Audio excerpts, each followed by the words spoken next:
আর ফুরাবে না সেই জানারির সঙ্গে সঙ্গে, আমাকে জানা ফুরাবে না সেই জানারির সঙ্গে সঙ্গে তোমায় চেনা। আমি নিজেকে জানতে গিয়ে ভগবানকে জানতে পারছি, কেননা আমি তো ভগবান থেকেই সৃষ্টি, আমার সমস্ত কিছু তো তিনি।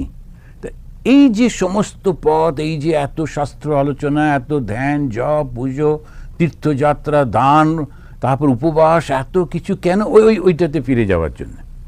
কে এগুলো করছে? মানুষ করছে, তাও মানুষের মধ্যে খুব অল্প সংখ্যক মানুষ। কেন? ওই জগতের সৃষ্টির মধ্যেও মুগ্ধ হয়ে থাকে, কি খুশি, কি ভালো তাদের লাগে, কিন্তু আবার কষ্ট, খুব কষ্ট। যেখানে খুব ভালো ভালো কথা হয় সেখানে বেশি লোক আসতে চায় না, যেখানে অন্য ধরনের হচ্ছে সেখানে প্রচুর লোক যায়। কিন্তু ভগবানের সৃষ্টি খুবই মজা, কিছুতেই চট করে উনি ছাড়বেন না, তো সেই জন্যে ওইগুলো দেন। কিন্তু কেউ কেউ ডগেডলি পড়ে থাকে, না না না আমি মুক্তি চাই, মুক্তি চাই। ভীষণ কষ্ট দিলেন, অত বড় মানুষের ছেলে, তার খেতে পাচ্ছে না। আমি নরেন্দ্রনাথের কথা বলছি। সেই নরেন্দ্রনাথ, তিনি খেতে পাচ্ছেন না, মা ভাইগুলো কীরকমভাবে পড়ে থাকছে, অত তাদের বাড়িতে কত লোক খেত, তারা খেতে পাচ্ছে না। এবারে তিনি এলেন ঠাকুরের কাছে। ঠাকুর বললেন, যা না মা কালীর কাছে গিয়ে একটু প্রার্থনা করে আয়, যা বলবি তাই পাবি। আজকে শনিবার, শনি মঙ্গলবারে প্রার্থনা করলে সব বলে টলে পাঠালেন। নরেন্দ্রনাথ গেলেন, কি না আমাকে একটা চাকরি দাও, এই প্রার্থনাটা ছিল। কিন্তু গিয়ে যেই দাঁড়ালেন, দেখলেন যে সমস্ত জগৎ আলো করে ওই মূর্তি না, সত্যিকারের মা দাঁড়িয়ে আছেন। আর তখন তার মধ্যে এই বিবেক বৈরাগ্যের ভাবটা এলো। অন্য লোক হলে বলতো আমাকে রাজা করে দাও, তখন আর চাকরি না, যাতে আমি অন্যকে চাকরি দিতে পারি, আমাকে রাজা করে দাও, বড় লোক ধনী করে দাও, এইসব করতে হতো। কেননা যেটা সাবকনসিয়াস মনের মধ্যে থাকে, সেই জন্যে আবার তখন আর একটা জায়গায় আমরা পৌঁছে যাব, সেটা হচ্ছে কর্মফল। তো নরেন্দ্রনাথ তিনি পূর্বজন্মে কি ছিলেন? সপ্ত ঋষির এক ঋষি। ঠাকুর পরিচয় করিয়ে দিচ্ছেন। ওর মনের মধ্যে কোনো বাসনা নেই, জগৎ সম্পর্কে তার কোনো আকর্ষণ নেই। উনি কি চাইলেন? বিবেক দাও, বৈরাগ্য দাও ইত্যাদি। তো এই দুটোই তো রয়েছে, সেটা যে মানুষের কাছে এইটাই অপরচুনিটি। এই মানুষ যখন তার কাছে যাচ্ছে, তো সৃষ্টিটা কি? ঈশ্বর, ঈশ্বর থেকে জগৎ, জগতের সৃষ্টি কি করে হচ্ছে? ঈশ্বরের শক্তি দিয়ে। এই শক্তিটা কি? আদ্যা শক্তি। ঠাকুর বললেন, তার 3টে লাইনে উনি পুরো ফিলোসফিটা বলে দিচ্ছেন। উনি বলছেন যে যেমন জলরাশির মাঝে ভুরভুরি ওঠে সেই রূপ, মহাকাশ চিদাকাশ থেকে এক একটি রূপ উঠছে দেখা যায়, অবতারও একটি রূপ, অবতার লীলা সে আদ্যা শক্তিরই খেলা। পাণ্ডিত্যে কি আছে? ব্যাকুল হয়ে ডাকলে তাকে পাওয়া যায়, নানা বিষয় জানবার দরকার নেই। অ্যান্ড পাণ্ডিত্য মানে হচ্ছে অনেক কিছু জানে, এটা পড়েছে সেটা পড়েছে, নানান রকম করে টোরে। তো আমাদের একজন প্রফেসর ছিলেন, খুবই পণ্ডিত লোক, কিন্তু সমস্যা হতো কোনো দিনই ক্লাসটা শেষ করা যেত না। যে বিষয়টা উনি নিয়েছেন সেটা নিয়ে শুরু করলেন, করে তারপরে এর সঙ্গে ওটা রিলেট করে করে অনেক কিছু জানলেই সমস্যা হয়ে যায়। আমি একজন সাধুকেও দেখেছিলাম, তিনিও ওই রকমভাবে কথা বলতে গিয়ে এটার সঙ্গে ওটার সঙ্গে অনেক কিছু জড়িয়ে, তা শেষমেশ ওই যেটা শুরু করেছিলেন ওটাই ভুলে যেতেন। আমরা মাঝে মাঝে ধরিয়ে দিতাম, স্যার মহারাজ এইটা বলছিলেন না আপনি, বলে আচ্ছা। এখন এইরকমভাবে অনেক কিছু জানলে একটু অসুবিধে হয়ে যায়। আর যারা পণ্ডিত করতে চায় বই টই লিখবে, ওটা ঠিক আছে, কিন্তু যে সাধন ভজন করছে ওর অত কিছু জানার দরকার নেই। সে কি করবে? সে জানবে মা আছে না আমি আছি, ভাবনা কি আছে আমার, আমিটাকে, আমি তো মায়ের সন্তান, আর ভগবানকে আমার মা, এত ভয় পাবার কি হলো? এখন আমি যদি ভুল ভ্রান্তি করি, মা ঠিক দেখে নেবে, হয়তো একটা দুটো চটচাপাটি দেবে, আচ্ছা বেশ একটু কাঁদলাম, তাহলে হয়ে গেল, কি আর এমন হয়েছে। আমি ওই যে ভাবটা হচ্ছে, তখন আর কোনো কিছু ভয় থাকে না। আর যেই ঈশ্বরের সঙ্গে একটা এইরকম সম্পর্ক হয়ে যায়, মা ছেলের সম্পর্ক, তখন তো আর ভয় নেই। যেটা খাচ্ছি, যেটা রান্না করছি সেটাই দিচ্ছি, না এটা রান্না করেছি এটা দেবো কি না। আজকে বৃহস্পতিবারে দেখলাম পাশের বাড়ি সে নুন দেয় না, আমাকে বললো মা তুমি রান্নায় নুন দিয়ে ফেলেছো, একদম দারুণ কমপ্লিকেটেড ব্যাপার করে ফেলে, করে টোরে তারপরে যে আসল যেটা ভগবানকে সত্যি সত্যি ডাক দেখি মন ডাকার মতো, ওটা আর হয় না। সেজন্য ওই পাণ্ডিত্য এটা ওটার মধ্যে ঠাকুর বলছেন ওটা তোমার দরকার নেই, একটা সোজা সরলভাবে চলো। যিনি আচার্য তার 5টা জানা দরকার। অপরকে বধ করার জন্যে ঢাল তরোয়াল চাই, আপনাকে বধ করার জন্যে ছুঁচ বা নরুন হলেই হলো। এখন আপনাকে বধ মানে আমি যদি মুক্তি পেতে চাই তাহলে কি করতে হবে? একটা বিশ্বাস। কি বিশ্বাস? ঈশ্বর আছেন, এবং ঈশ্বর আমার মা, আমার বাবা, ঈশ্বর আমার ভীষণ কাছের, তার থেকেই আমি সৃষ্টি, তিনি আমার স্রষ্টা। তো তাকে আমি এত ভয় পেতে যাব কেন? ঠাকুরও বলছেন যে তোমরা এত ধন্যবাদ করো কেন? বাবা মা খেতে দেবে না তো কে খেতে দেবে? O Lord, you have given our daily bread, বলে রোজ দন, থ্যাংক ইউ করার কি আছে? তবে এরা একটুখানি বেশি করে, সব কিছুতে একটু থ্যাংক ইউ। আমাদের দেশে থ্যাংক ইউ অতটা তো আমরা করি না। তো দেবে না কেন? একটা লোক হাতে ঘড়ি পরে যাচ্ছে, আরেকজন জিজ্ঞেস করলো যে দাদা কটা বাজে? তা লোকটা ঘড়িটা বললো, ও আচ্ছা বেশ, চলে গেল। এদেশে ওটা তো প্রথমত জিজ্ঞেস করার প্রশ্নই তো নেই, আর যদি বা প্রশ্ন করলো তখন সেই will you please, can you please এসব বলে টলে জিজ্ঞেস করবে। আর সে যখন বলল oh thank you and I profusely thank you for cooperation, এইসব অনেক রকম বলবে। কেন? সত্যি মনের মধ্যে এগুলো নেই, ঠোঁটে। আমাদের হচ্ছে আর ঘড়িটা পড়েছ তো সময় বলবার জন্যে, আমার সময় জানার দরকার, জিজ্ঞেস করলাম, তুমিও বললে, কি আর এমন হলো? এই একটা সরল ভাব থেকেও এই অ্যাপ্রোচটা ভগবানের দিকে। তো সেই জন্যই উনি বলছেন যে যারা আচার্য হবে, যারা শিক্ষা দেবে, নানান রকম প্রশ্ন করবে, নানান রকম ডিবেটের মধ্যে বসতে হবে, যেতে হবে, ওরা সব করুক টরুক, ওরা ওদের দরকার ওগুলো। আমার তো ওটা দরকার হচ্ছে না, তা সেই জন্যে আমাকে কেন এত জানতে হবে? খুব পরিষ্কারভাবে তিনি তখন ওটা বলছেন যে এই এক থেকেই তো বহু সৃষ্টি হয়েছে। একটা খুব সুন্দরভাবে একটা জায়গায় বলছেন, একধা বহুধাশ্চৈব দৃশ্যতে জলচন্দ্রবৎ। এখন এই যে জগৎটার সৃষ্টি হয়েছে, যে এক থেকেই আবার বহু, এই দুটো কিভাবে সৃষ্টি হলো? জলচন্দ্রবৎ। চাঁদ উঠেছে, তার ওই যে রিফ্লেকশনটা জলের ওপর পড়েছে, এই একটা চন্দ্রকে বহু চন্দ্র দেখাচ্ছে। তাহলে আমরা কে? ওই রিফ্লেকশনটা।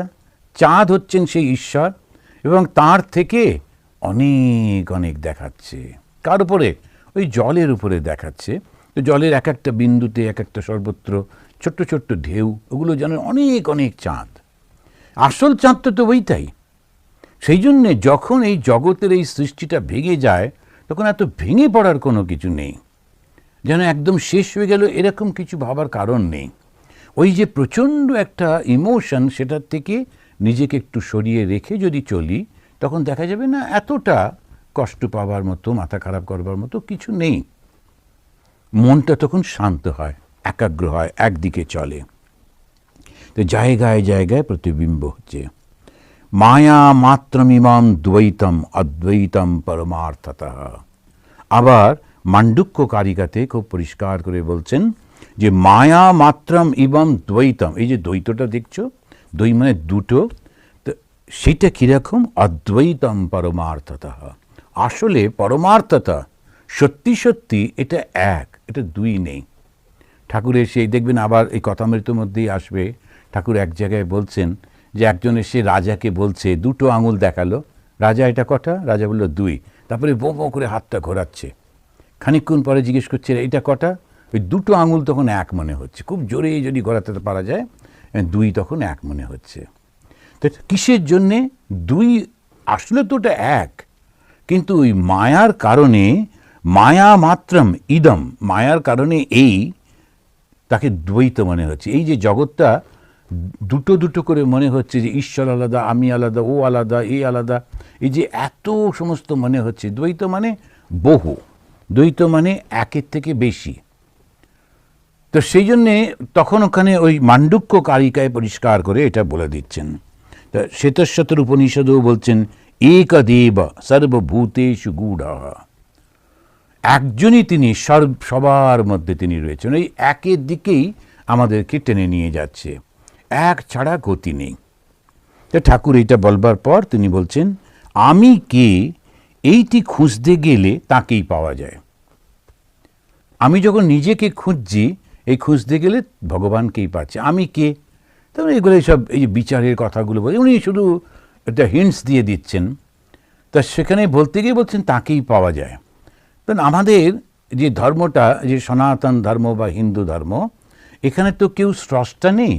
এটা বিচার বিবেচনা করে, নানা রকম গবেষণা করে, চিন্তা ভাবনা করতে করতে ওইখানটাতে পৌঁছেছে। আর সেখানে উনি বলছেন যে এই যে আমাদের শরীরটা দেখছি, তখন এটাকে বললেন এটা হচ্ছে 5টা পরপর ভাগ আছে, 5টা এর গ্রুপ আছে। কীরকম? অন্নময়া, প্রাণময়া, মনোময়া, বিজ্ঞানময়া, আনন্দময়া, বিলক্ষণ চৈতন্য। এখন যে চেতনাটা রয়েছে সেটা কোথায় রয়েছে? সেটা এই 5টা যে পোশাক পরা রয়েছে তার পেছনে। তা প্রথমেই বলল এই যে মোটা শরীরটা, অন্নময়া কৌশা, যেটা খাদ্য আর পানীয় না হলে থাকে না। তারপরে এরম করতে করতে করতে আনন্দময়া কৌশা, তারপরে গিয়ে বিলক্ষণ আত্মা। সেই জীবাত্মাটাতে আপনারা দেখতে পাচ্ছি, জীবাত্মার কাছে পৌঁছতে পাচ্ছি শুধু এই করতে করতে করতে করতে গিয়ে 5টার পরে। দেখুন কিরমভাবে ব্যাখ্যা করে যাচ্ছে, কিরম বিচার করে যাচ্ছে। তারপরে বলতেন আচ্ছা আত্মা যে আছে বলছো, আত্মাকে তো দেখা যায় না, ছোঁয়া যায় না, গন্ধ পাওয়া যায় না, তো এটা তাহলে কি করে প্রমাণ হবে? এমনি আন্দাজে কেন বলে যাচ্ছ? বলছে আন্দাজ কোথায়? এবারে তারা বললেন, তখন সঙ্গে সঙ্গে বলছেন যে দেখো তুমি তো এখন জেগে আছো, এখন তোমার শরীর আর মন এই সবগুলো নিয়ে কাজ করছে। এটাকে বলল জাগ্রত অবস্থা, ওটা আমরা সবাই বুঝি, জেগে আছি। তারপরে বলল তোমার স্বপ্ন অবস্থা, ওটাও আমরা সবাই বুঝি, এ করে ঘুমিয়ে পড়লাম কিন্তু স্বপ্ন দেখছি। এখন যখন ঘুমিয়ে পড়েছি তখন কি হলো? শরীরটা তখন আর কাজ করছে না, কিন্তু মনটা কাজ করছে। মনের মধ্যে আবার একটা শরীর গড়ে উঠেছে, আর সেই শরীর শুধু না, পুরো জগৎ গড়ে তুলেছি। এই আমার বন্ধু, আমার শত্রু, এর সঙ্গে ভালো হলো, ওর সঙ্গে ঝগড়া হলো, এই হলো সেই হলো, চলা যাওয়া, কথা বলা, যেমন আমি শরীর থাকা অবস্থায় যেমন করি, শরীর না থাকা অবস্থাতেও করে চলেছি, শুধু মন দিয়ে, ওই স্বপ্ন অবস্থা। এখন এই স্বপ্ন অবস্থায় যখন এই সমস্তগুলো হচ্ছে, তখন কিন্তু আমি মনে করি না যে স্বপ্ন দেখছি, তখন ওটা আমার কাছে একদম বাস্তব মতো। এই অবস্থাটা আমরা জানি, কিন্তু এর ঠিক ওপরে আর একটা অবস্থা আছে, ওটাকে যাই কিন্তু জানি না। তো সেটা কীরকম? তাকে বলে সুষুপ্তি অবস্থা। জাগ্রত, স্বপ্ন আর সুষুপ্তি। এই সুষুপ্তি অবস্থায় গেলে তখন মনটাও আর কাজ করে না, কেন? তখন স্বপ্ন দেখা যায় না। ওই ফিরে এসে বলি আজকে খুব ভালো ঘুম হয়েছে, বড় একদম শরীরটা ঝরঝরে হয়ে গেছে, মনটাও খুব ভালো লাগছে। তা সুষুপ্তি থেকে ফিরে আসছে। এটা একদিন না, রোজ হয়, একটু সময়ের জন্য হলেও হয়। আমরা যখন ওই অবস্থায় যাই তখন এইবারে কথাটা একটু ভালো করে যদি শুনি, শরীরটা থাকছে না, ওটা তো ঘুমাচ্ছিল, মনটাও তখন আর নেই, কেননা আর স্বপ্নও দেখছি না। তাহলে কে ছিল যে ফিরে এসে বলল আজকে স্বপ্নও দেখিনি, খুব ঝরঝরে লাগছে? কে ছিল? কে এসে বলল? ওইটাই হচ্ছে আত্মা। তা বেদান্তবাদীরা ওই 3টেকে নিয়ে ওরা গবেষণা করে করে বলছেন ওই যে ফিরে এসে বলল ওই হচ্ছে আত্মা। তো অবস্থাত্রয়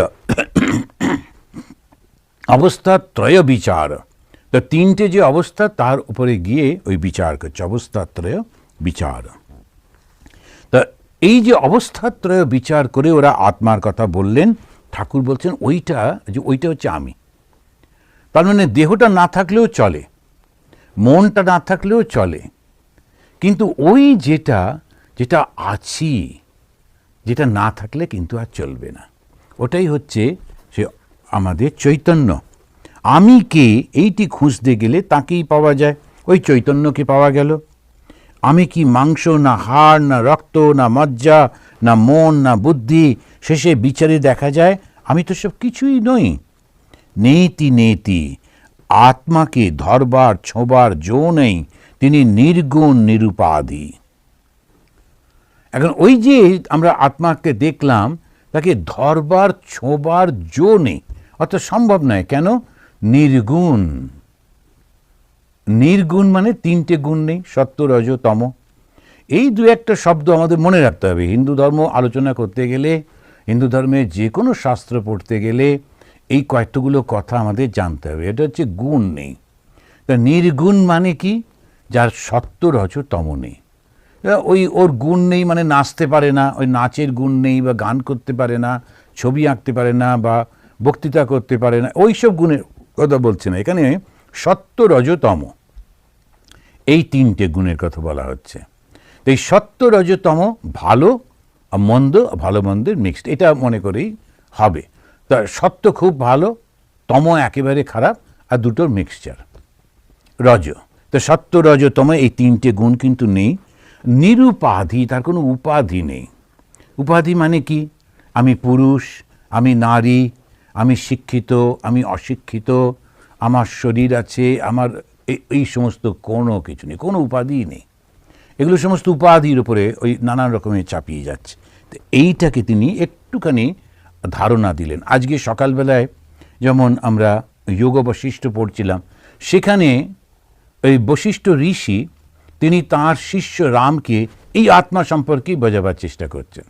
ওখানেও কিন্তু উনি বলছেন, ওই প্রথম একেবারে ওই 6 নম্বর অধ্যায়ের প্রথম যে শ্লোকটা, তাতেই তিনি বলছেন, আমি এই নই, এই নই, এই নই, এই নই, নেতি নেতি নেতি নেতি, আমি শুদ্ধ।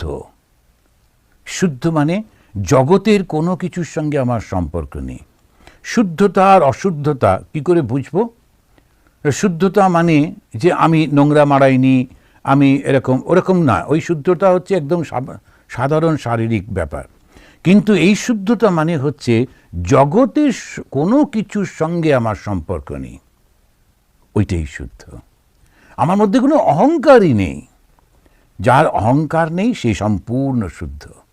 আমরা যে শুদ্ধ, এই আমরা শুদ্ধ, তোরা অশুদ্ধ, আমার মন্দিরে আসবি না বলে কিছু কিছু লোক একটু মাথা টাটা ন্যাড়া করে একটু টিকা রেখেছে, টিকি, আর ওই এটা পইতে পড়েছে, পড়ে বিরাট লাফালাফি, আমি শুদ্ধ তুই অশুদ্ধ, আসবি না।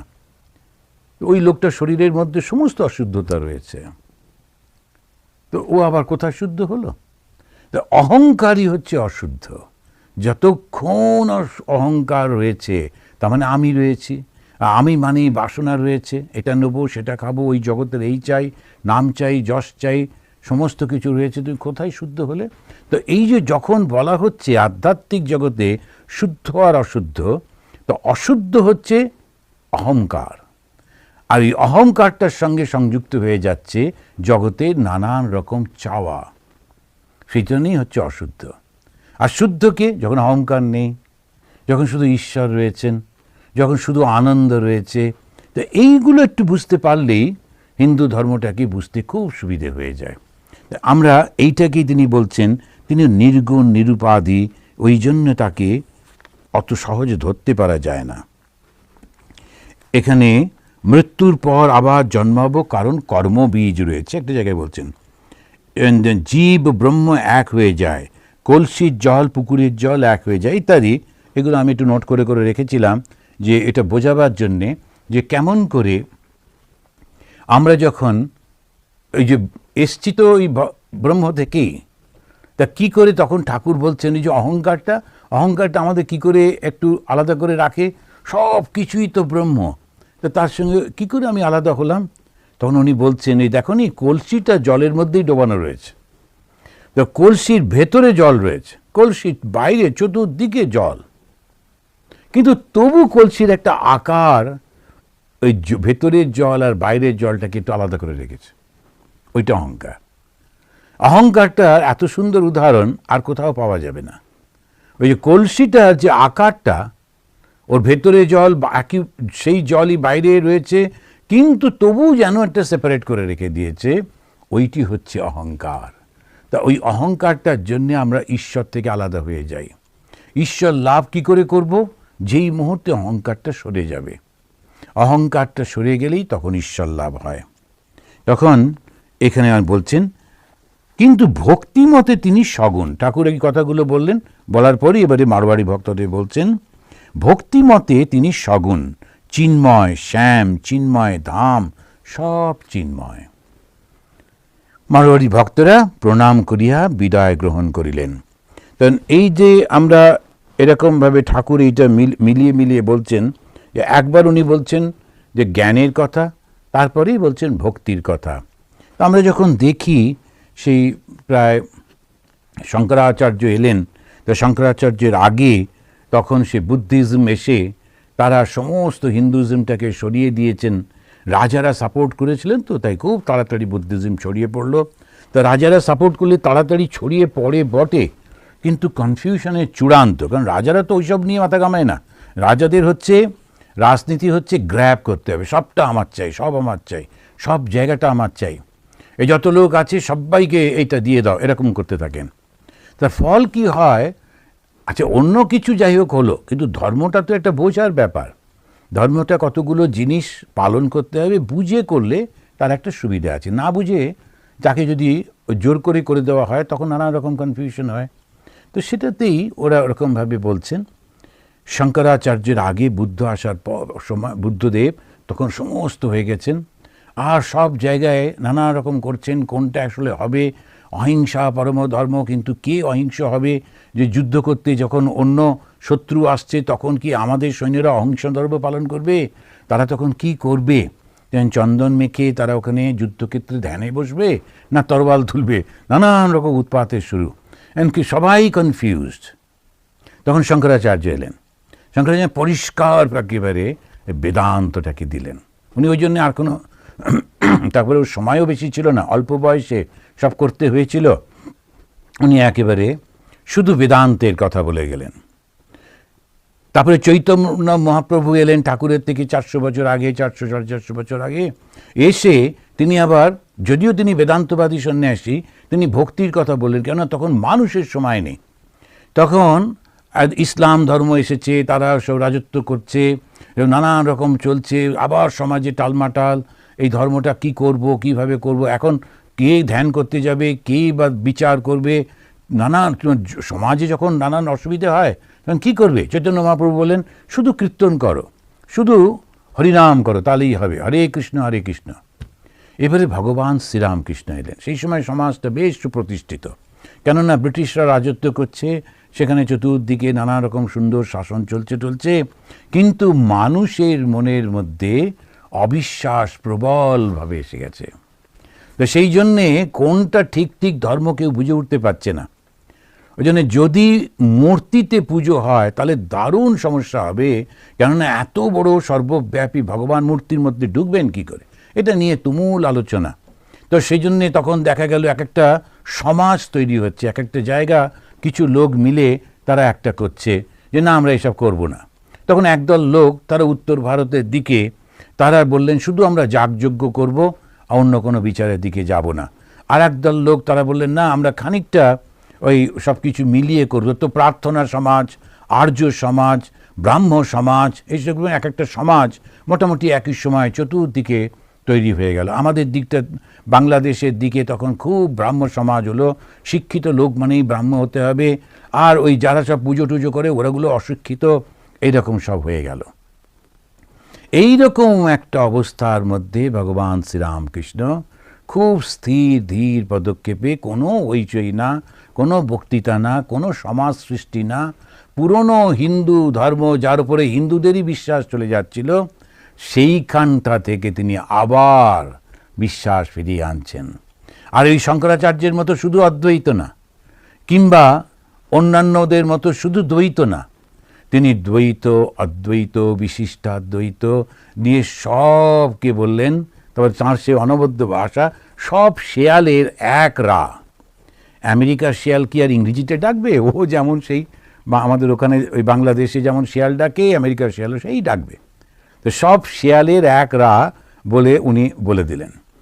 এই সমস্ত ধর্ম চলেছে একই দিকে। তুমি শুধু একটা জিনিস বোঝো, সেটা হচ্ছে ভগবান থেকে তোমার সৃষ্টি হয়েছে, ভগবান থেকে এই জগৎ সৃষ্টি হয়েছে। আবার তুমি যদি পরিপূর্ণ শান্তি পেতে চাও, আবার ব্যাক টু দ্য রুট, ভগবানে ফিরে যাও। এটাই তো ধর্ম। রিলিজন ইজ রিয়ালাইজেশন, যেটা স্বামী বিবেকানন্দ বললেন। ধর্ম হচ্ছে এটা অনুভূতি। অনুভূতিটা কি? যে আমি এই শরীরটা নই, এই শরীরটা হাড় মাংস আর রক্ত এই সমস্ত দিয়ে সৃষ্টি হয়েছে, এটা আমি নই, এর বারবার পরিবর্তন হয়ে যাচ্ছে। ওই জন্য আমি এটাকে ব্যবহার করছি, আবার পুরনো হয়ে গেলে ছেড়ে দিয়ে আবার একটা নতুনে চলে যাচ্ছে। এত কান্নাকাটি করবার কিছু নেই।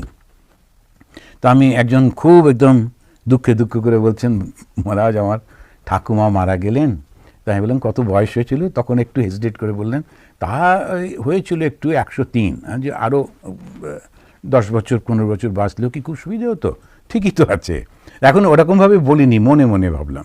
এখন এই যে এতদিন বেঁচে তারপরে জড়ত হয়ে পড়ে থাকা, লাভ তো কিছু নেই।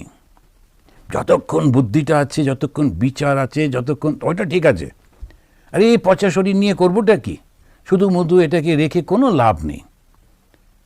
এই যেই বুদ্ধিটা এলো, তারপরে দেখলো মন কি আছে, মনটার মধ্যে নানান রকম চিন্তা, এই সমস্ত, এটা কখনো ভাবছি, ওটা কখনো ভাবছি, কখনো ঈর্ষা, কখনো হিংসা। এখন সমাজের মধ্যে থাকতে, আমি তো একা একা থাকতে পারি না। একা থাকলে ভয়, আর সমাজের মধ্যে থাকলেও ভয়। একা থাকলে অন্য ধরনের ভয়, সমাজের মধ্যে থাকলে অহংকার, বারবার সংঘর্ষ হচ্ছে, ওইটার ভয়। এখন এই নানান রকমের চলতেই থাকবে এই মনটার মধ্যে। এটা নিয়েই বা করবোটা কি? তাহলে কি আমি চাই একটা আনন্দ, যে আনন্দ কখনো আমার ভেঙে যাবে না।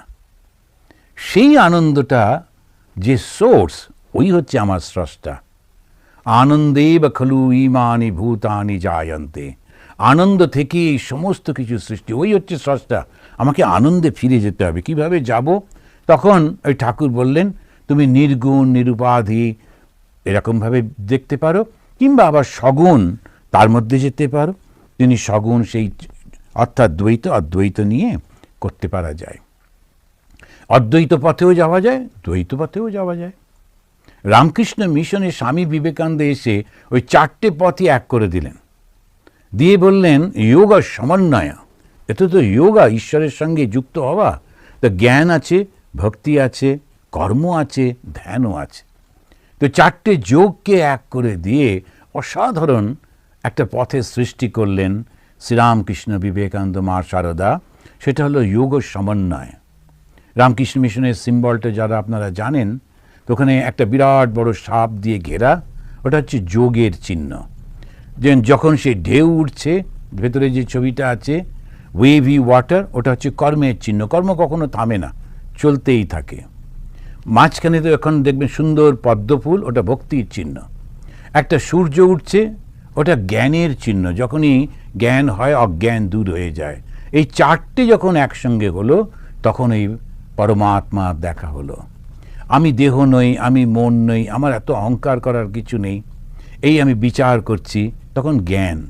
আমি বেদান্ত পড়ছি, উপনিষদ পড়ছি, এই জ্ঞানের জন্যে, বুঝবার জন্যে।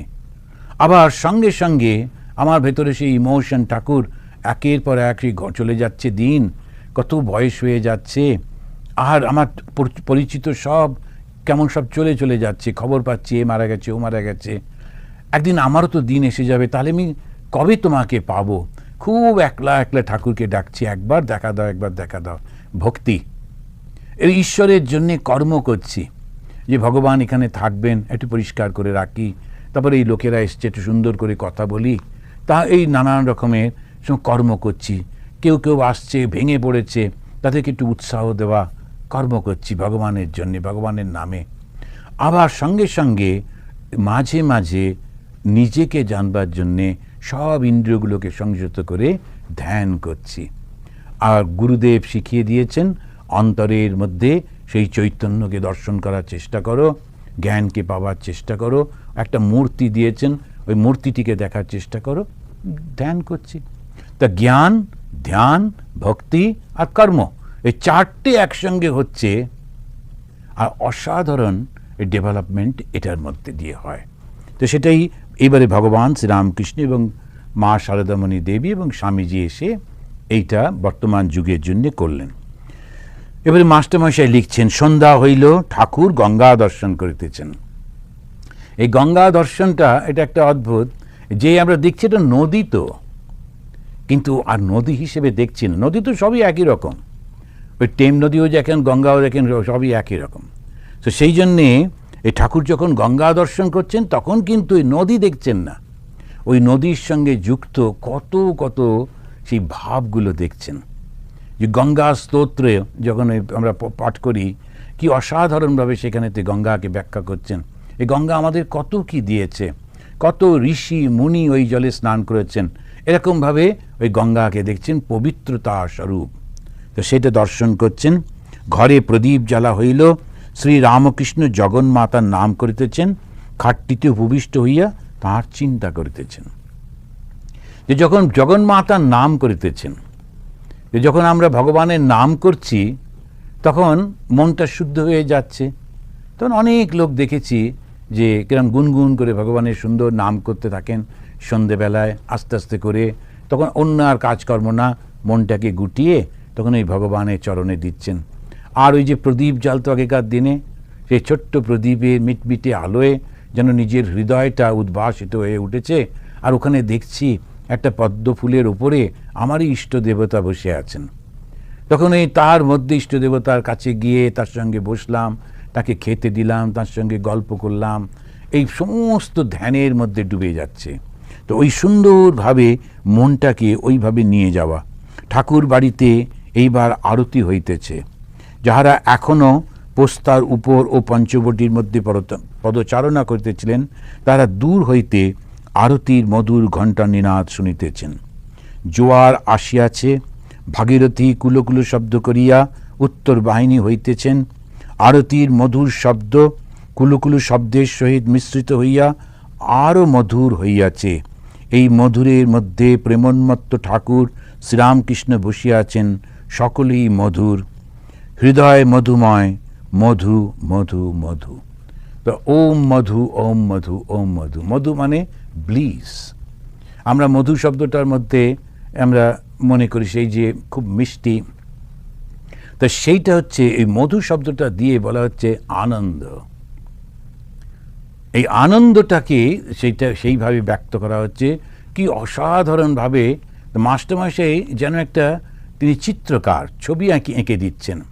যে গঙ্গাতে জোয়ার এসেছে, কিছু লোক তারা তখনও পঞ্চবটিতে বসে আছে, ঘুরছে, কিছু মন্দিরে দাঁড়িয়ে আছে, মন্দিরে আরতি হচ্ছে, একসঙ্গে সব কটা মন্দিরে আরতি হয়। অতগুলো ওই 12টা শিব মন্দির, তারপরে কালী মন্দির, সমস্ত, তারপরে নারায়ণের মন্দির, এই সমস্ততে আরতি হচ্ছে। আর সেই সময় এই রকম, আর তার মধ্যে ঠাকুরের কথা চিন্তা করছেন, আনন্দ ভরে গেছেন।